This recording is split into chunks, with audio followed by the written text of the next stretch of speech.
আসসালামু আলাইকুম। আজকে একটু হেলথ অ্যাসেসমেন্ট সম্পর্কে জানার চেষ্টা করি। হেলথ অ্যাসেসমেন্টটা হচ্ছে হেলথ মানে স্বাস্থ্য, অ্যাসেসমেন্ট মানে মূল্যায়ন। তাহলে হেলথ অ্যাসেসমেন্ট মানে স্বাস্থ্য মূল্যায়ন, এটা তো সহজ। তো হেলথ অ্যাসেসমেন্টটা আসলে কী এটাই জানবো আজকে। হেলথ অ্যাসেসমেন্টটা হলো নার্সের করা একটা নিয়মিত ও ধাপে ধাপে করা কাজ, যেখানে রোগীর কাছ থেকে তথ্য নেওয়া হয়, রোগীর শরীর পরীক্ষা করা হয়, রোগীর সমস্যা ও প্রয়োজনীয়তা চিহ্নিত করে সঠিক একটা নার্সিং যে কেয়ার সেটা পরিকল্পনা করা হয় এবং বাস্তবায়ন করা হয়। এক কথায় যদি আমরা বলি তাহলে রোগীকে বোঝার যে প্রথম ধাপটা সেটাই হচ্ছে হেলথ অ্যাসেসমেন্ট। এটা গেল।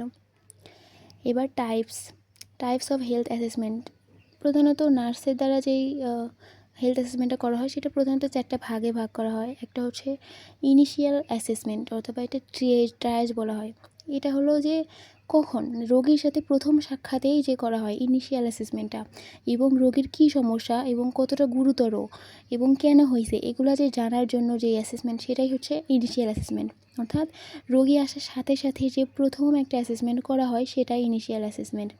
আর ফোকাসড অ্যাসেসমেন্ট, এটা হচ্ছে যে কিসের ওপর করা হয়, নির্দিষ্ট একটা সমস্যা বা বডির কোনো সিস্টেমের যে একটা নির্দিষ্ট সমস্যা, যেমন ব্যথা, জ্বর অথবা ক্ষত হতে পারে, শ্বাসকষ্ট হতে পারে।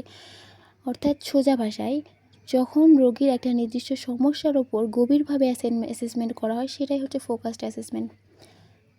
3 নাম্বারটা হচ্ছে টাইম ল্যাপসড অ্যাসেসমেন্ট, অর্থাৎ চিকিৎসার পরে নির্দিষ্ট একটা সময় পর ধরি প্রথমে একবার অ্যাসেসমেন্ট করা হয়েছে রোগীর, পরে আবার একটা নির্দিষ্ট ট্রিটমেন্ট দেওয়া হয়েছে এবং তারপরে আবার চেক করব যে আসলে কেমন উন্নতি হয়েছে না অবনতি হয়েছে, মানে একটা পরিবর্তন লক্ষ্য করার জন্য, মানে রোগীর ভালো হচ্ছে কিনা এটা দেখার জন্য যেটা করা হয় সেটা টাইম ল্যাপসড অ্যাসেসমেন্ট। অর্থাৎ চিকিৎসা দেওয়ার পর রোগীর অবস্থার পরিবর্তন বা উন্নতি হয়েছে কিনা এটাই যাচাই করে এর মাধ্যমে।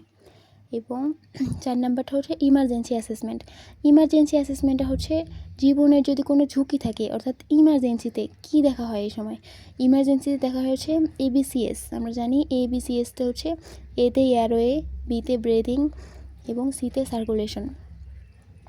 মানে জরুরি অবস্থায় রোগীর জীবন বাঁচানোর জন্য দ্রুত যে একটা পদক্ষেপ নেওয়া হয়, এটা হচ্ছে ইমার্জেন্সি অ্যাসেসমেন্ট।